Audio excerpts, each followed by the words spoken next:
YouTube channel Hug Star gi mai kai dagi video ma mayam mit yang tamin na si video si buloy ba fo tang yang bio video si di ko na mobile da video sending ba ma di video edit tawning ba photo da isay hapchan ba ama video kak that pa isana pam da ba marak ta video yaw khak asu ko ne apam da ba du kak that pa ya ba hai ba app kain master as da lo ni sem ba ya ga ne adugi kain master adugi karamain sem gani amade kamaina kakpa matamda kamaina kakani sai hap matamda kamaina hapkani haibadune ngasi aina takadaruise ahana play store dagi application ase download tawani kain master irani duga download tawna aigidi download tawra lairamina open thadore ahana da sida changani plus sida namaga matana 6.9 sida खल्लगा संगने दो सिलाने पतंग इकोने video खनाई दग तो media जंगने media दगे इसाना पांब video में खल्लगे को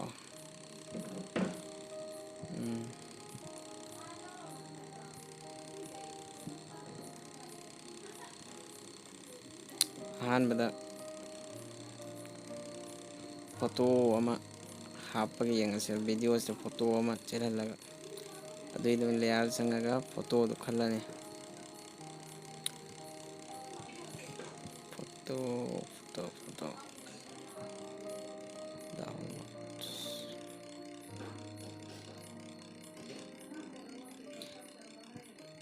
photo अमा बल्ला के photo खल्लेगा फोटो से खल्लगा फुल ऑयल गेसु असिदा टिक तौरगा फुल ऑयल बे यारे फुल ऑयल लगे स्किल फुल ऑयल लगे यार कसो पैन के सुद में यारे अदुगा फोटो से कमाइन हाफ सिके कुछ चैलेंज है फोटो से मतलब के सो मानवा में और सीधा नम्मने अदुगा इकोने कराई फोपगा चैलेंज के दम है कराई फोदा फोटो से चैलेंज के दम है आंद मखागी असी चिंगागा मतक की फोटो से कराई फोगा थमगदम होइबदो इसान सेमगा चांगदो सिदा मखादा एरो अंगामबगे अमम एरो रो पीरिसे सिसिना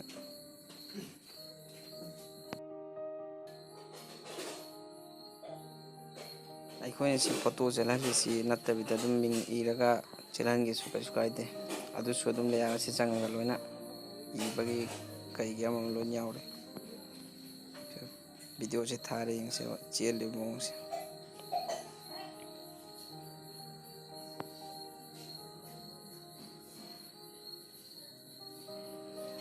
साना करम करम मोंग चेलहन के दमोय लोइन सेमिंग मोंग सेमबे हिदा नगे वीडियो कक्पा मतम कमाय कक्कन हेबसे सिदा हांदी कोई टिक तौरने बसी लाइनस मखागे दुगा कत्ती यूज के कत्ती दो टिक तौरगा साना राइट राइट लोंग की कक्कदबगना राइट इसना मने दुगा लेफ्ट organ लेफ्ट दुगा मायागी करियो मायागी कक्के हरगना सिगे अहुम सुबगिसी सिदा काने सिदा नमने दुगा कराई फो कदम है कराई फो कदम है दो असोमका नमने दुगा कखरिबा मतेक असे सिदा ओके दौरने दुगा डिलीट थारे सिदा डिलीट नमने कखरे लोरे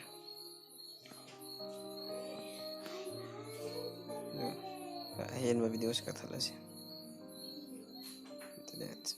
सेव तो मतंद कराई तौदो मथक्ता नमने दुगा सिगे शेयर आइकन शेयर की आइकन से चंगगा एक्सपोर्ट तौरने लोरे फोटो दे सही कमाइना हापनो मो यंगसे मीडिया संग फोटो इकोना हापनिंगबा फोटो दो खल्लाने कयाम हापा कन हापनिंग मो लोइन हाप याइको लोइन हा टिक तौरने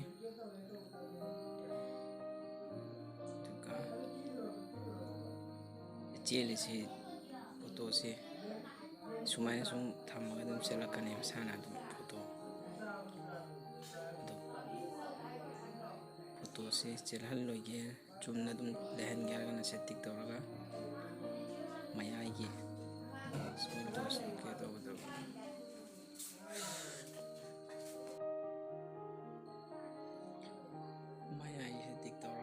ꯏꯁꯥꯅ ꯊꯝꯅꯤꯡꯕ ꯃꯑꯣꯡꯗ ꯄꯤꯛꯅ ꯊꯝꯒꯦꯔꯥ ꯆꯥꯎꯅ ꯊꯝꯒꯦꯔꯥ ꯐꯨꯜ ꯊꯝꯒꯦꯔꯥ ꯍꯥꯏꯕꯗꯣ ꯑꯗꯨ ꯏꯁꯥꯅ ꯁꯦꯝꯃꯦ ꯑꯗꯨꯒ ꯁꯤ ꯀꯌꯥꯝ ꯁꯥꯡꯅ ꯂꯩꯍꯟꯒꯅꯤ ꯍꯥꯏꯕꯗꯨꯁꯨ ꯑꯗꯨꯝ ꯏꯁꯥꯅ ꯊꯝꯅꯤꯡꯕ ꯃꯑꯣꯡ ꯊꯝꯕ ꯌꯥꯔꯦ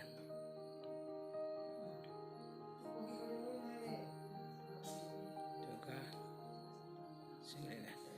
ꯑꯗꯨꯒ ꯏꯁꯩꯁꯤ ꯀꯃꯥꯏꯅ ꯍꯥꯞꯀꯅꯤ ꯍꯥꯏꯕ ꯀꯥꯟꯗ ꯃꯊꯛꯇ ꯑꯣꯗꯤꯑꯣ ꯑꯁꯤꯗ ꯆꯪꯒꯅꯤ ꯑꯗꯨꯒ ꯑꯩꯈꯣꯏ ꯏꯁꯩ ꯈꯜꯂꯅꯤ ꯏꯁꯥꯅ ꯑꯄꯥꯝꯕꯗꯣ ꯈꯜꯂꯒ ꯍꯧꯖꯤꯛ ꯄ꯭ꯂꯁ ꯑꯁꯤꯗ ꯅꯝꯃꯅꯤ ꯑꯗꯨꯒ ꯂꯥꯛꯑꯅꯤ